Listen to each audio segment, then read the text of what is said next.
All right, what is going on, everybody? Welcome back to another day of SaberSim's DFS office hours. Today is Saturday, October 25th of 2025. Looking ahead here, we have a ton of DFS action coming at you over the weekend. We have MMA already underway. We have college football games already underway. We have golf round 3 starting in about 10 minutes here after a early finish today to round 2. And then we have NFL, NBA, NHL, MLB, ton of DFS action coming at you. So super fun time to be playing some DFS. For those of you who are new here, welcome. My name is Andrew. I'm one of the coaches over here at SaberSim. This is a show where we go over how to use the SaberSim app, answer any and all DFS related questions, get your questions in one of 3 ways here. First off, send us an email, support@sabersim.com. Second, post it live in the YouTube chat. Third way, post it in the office hours channel in our Discord server. If you're not in our Discord and want to get access to that channel, there is a link in the description of this video. You also get access to our similar channels, individual sport channels, and you get access to the rest of the SaberSim team. Just can't say enough good things about the Discord. But with that said, we do the show Monday through Friday, 4 p.m. Eastern, and then we do the show on Saturdays here at 12:30 p.m. Eastern, so you can tune in any one of those days, get your questions answered. All right. With that said, let's get SaberSim pulled up on the screen here, and we actually didn't have any questions prior to the show, which is cool. Sometimes it gives us opportunities to do some slate demos and walk through some things in the app here. So I got the football main slate for tomorrow pulled up here, and we will just jump in and do a build demo here. So one thing is always build the max number of lineups your plan allows. Okay, I lower it here. Sometimes people ask me. I just do it for the sake of time, for so we don't have to sit here and let lineups run for like a very long time. But if your max is 500, great, leave it. If your max is 5,000, great, leave it, whatever it is. All right, outside of that, I'm just going to make the 2 minimum required projection adjustments, and then we do have a default. We used to have a default rule. Maybe it's gone. Hold on. I just want to try something, see if it comes back. So usually there's like the no players against opposing defense rule. Was kind of surprised not to see it. So I'm just going to hard refresh and check.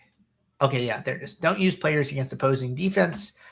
Generally a fine rule, especially on bigger slates. I think you can consider leaving it off on smaller slates, right? Like those 2-game Monday night slates, maybe like some afternoon slates, stuff like that, right? I think this week looks like there's like a 3-game afternoon. I would probably leave it off for like smaller slates. So just always remember the less games on the slate, the weirder things that can happen. So be a little bit more open to avoiding some of those maybe hard and fast rules that work when there are more games on the slate. So that's the only thing I'm really changing up front, getting ready for a build here. Before we continue, question rolling in. Hey, Andrew, trying out college football the last 2 weeks. Sim numbers actually looked pretty strong starting out last week. CFB, one of those I should be late swapping before every game or just with news? Okay, very good question. So the answer to this is that we do not have live sims for college football. So late swapping at every lock interval, not as important. Okay, so the only time you should really be locking late swapping in college football is when you see projection adjustments. Okay, so like if I pull up our Discord and we look here, right? So it looks like the last sim ran before lock for this Robbie Ashford adjustment. I'm assuming quarterback, and I'm going to remove the question. Quarterback change here. It looks like somebody who was expected to start took a backup role. Somebody who wasn't expected to start was now starting. So what I would be doing is looking in this channel, just like keeping it up in like a tab or something, and seeing if any new sims run. If no sims run, it is not as valuable to late swap because we're not taking into account the live data. We're not updating projections, right? So you don't need to do so. So just look out for projection adjustments. That is the only time I would late swap in college football. Good question.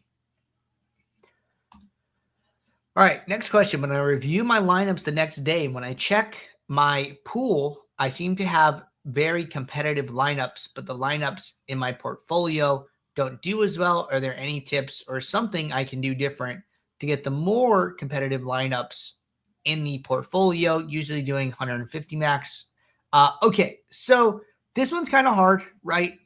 Part of this is like, if we knew what lineups were like going to be the best lineups, obviously we would put those at the top of your pool because we want you to win and we want to have you help you have good results. So part of it is like a little unlucky. The other thing to remember, right, is that even like let's say, we're just going to use NFL for an example, big NFL slate, right? There are probably hundreds of thousands of like positive EV lineups, like good lineups that you can play, right? And like, yeah, a pool of 5,000 is like cool, but obviously it's still just like a segment of like, one, the overall lineups you can build, and then two, like the number of like good lineups that you can build. So part of me thinks that, okay, it is encouraging that within your 5,000, you're building competitive lineups, right? Now, I think it's more just kind of like a matter of time before those lineups kind of fall into your sets here.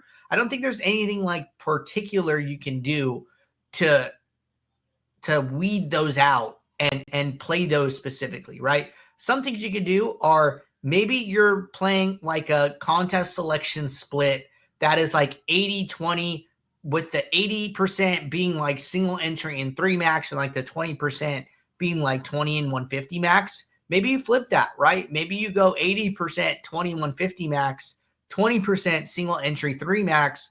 So what you end up doing is playing a bigger percentage of the lineups in your pool, right? The more lineups you're taking from the pool, the better chance you have of getting those lineups actually into the contests that you're playing, right? So that's kind of like one aspect of it. But it is good that you're building strong lineups right away. So wish I could say like, yeah, we're going to get the highest scoring lineups into your contest like every single time. It happens for me, it happens for other people on our team too. It's something that, I think everyone kind of deals with, and kind of just got to keep plugging away at it. All right, follow up from Eric. Gotcha. That actually brought something else up that I thought of. Am I correct in understanding NHL does not have live projections either? So really same approach there, just swap with news. The answer is yes, you are correct. We do not have live sims for NHL, so you'd want to take the same approach. So right now, the only swap sports that we have live projections for are NFL, NBA, and MLB. Those are the three. We also have we do like live sims for golf, but obviously like all the golfers lock at the same time. So that's a little bit more for like sweat equity purposes, because it can lock on Thursday and then run through Sunday. So that's a little bit more entertainment value as far as like getting not as much, getting like edge in your contests.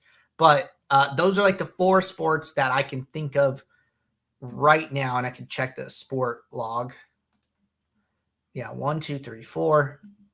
Yeah, those are the only 4 sports that we have live sims for. So NFL, NBA, MLB, and golf. All right. Follow up from Coach. I only have the 500 lineup plan with Shift, but I understand what you're saying. Thank you. Okay, awesome. Yeah. Follow from Eric. Got it. I'm so hands off on late swaps and whatnot. Sometimes I don't even notice. Appreciate the clarification. Yeah, no, I can totally understand that. Obviously it varies sport to sport. I think, in a perfect world, we would like to build it out for like every sport that we have. I think that there are some sports though where like, and my college football and NHL are very good examples of this. We have a hard enough time just getting like confirmed line data, just getting news about like teams and which players are playing for like college football, because there's so many college football teams. Reporting isn't great. You got to follow very specific people who may or may not cover this. And it's hard enough just to get news that it almost becomes like a data problem, where it's like, okay, if we can like barely get this other info, like where can we get the info we need, to provide the data and information to run live sims too. So that ends up like hindering our ability to kind of build it out for like everything. But hopefully eventually, you know, these things get better and we can provide all of that for basically all of these like different types of sports. All right. Let me check office hours before we jump back into a demo here. And still good there. Eric said, yeah, NHL is a nightmare in that sense. I totally understand. Okay, cool. All right, so we set this build up. We set up default rule, 2 projection adjustments, no other changes, right? Default sliders, no filters, default minimax salary. The only thing I'd probably do is come in and select my template. Like I have one starred, so it's automatically activated. No entry file, so I'm just going to use a manual group for now. And I'm going to build some lineups.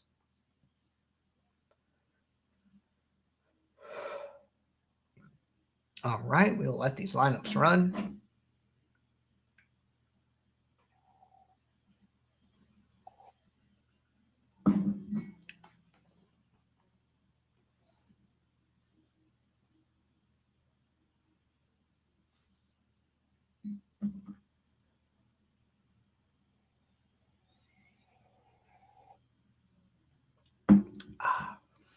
Cool. Build is about finished. All right. Lineups.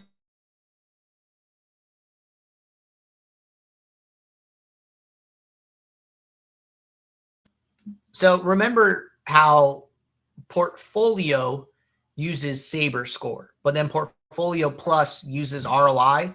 So when you see that calculating, what it's doing is it's solving the portfolio for the Saber score in the event that you want to use it. Okay.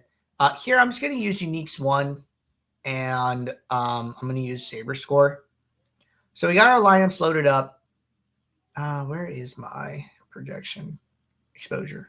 There it is. Okay, so I got my ownership, my leverage, my exposure. That all looks pretty good. Move position out of here.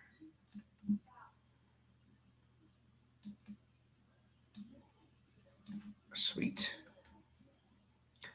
All right, so about ready to rock and roll here. Now, I prefer to look at lineups in expanded view, just personally here. But let's say, you know, okay, I'm getting ready, right? I want to start analyzing this. Big things we're looking at: exposure column, leverage column, right? Yeah, I might have, you know, 40% exposure to a player, but there's like a big difference if the player is 4% owned versus 23% owned, right? That's where kind of leverage comes involved. Leverage is like the positive leverage are the players I'm taking a stand on, and then negative leverage are like the players I'm taking a stand against. So here I am way under on McCaffrey, and then I am way over on Bijan. You know, I got to decide like, hey, do I agree with these things? Do I want to make updates to their mini-max exposures? A recent change that we made, which I think is like really cool, is if you have multiple groups, say I'm playing a 150 max, and then say I'm playing a single entry, right? If I have, if I start to set mini-max exposure, say it's like, okay, you know what, this is a little too much Bijan for me. I want to be like 60%.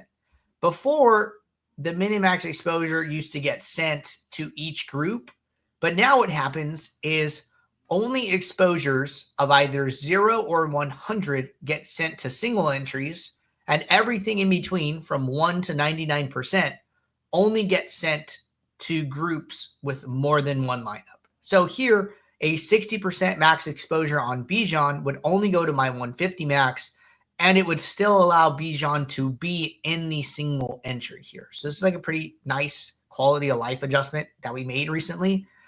So if I open up my single entry, look, it still has Bijan, even though he's being limited to 60%. And then just so you guys know, the exposure might be off. Well, the reason for that is because of this, right? He's technically 60% in the 150 max, but then he's in the one extra lineup. So he's in 60, he's in slightly over 60% of our lineup. So like this max exposure column is red because he's in 60.3 because of the added lineup. So nothing you need to worry about, just something to be aware of. But overall, a good change. And then even though this cell is red, both groups are stable, so they don't have a yellow, outline. They don't have a yellow exclamation point. So you know that the exposure is being met in each group individually.